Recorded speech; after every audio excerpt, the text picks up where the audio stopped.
You've done everything you can to move forward. You've prayed, you've cried, you've tried to fill your days with distractions, but something within your spirit remains tethered. When God is still weaving threads between two souls, He rarely lets you walk away untouched. Their spirit lingers in your prayers. Their name surfaces when you seek peace. These aren't coincidences. They're reminders that heaven might still be at work. God continues orchestrating something between two souls. He allows echoes, soft reminders that heaven is still moving.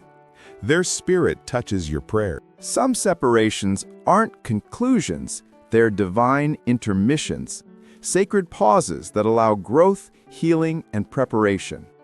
Not every separation means the end. Sometimes it's a divine intermission, a sacred pause that allows both hearts to grow.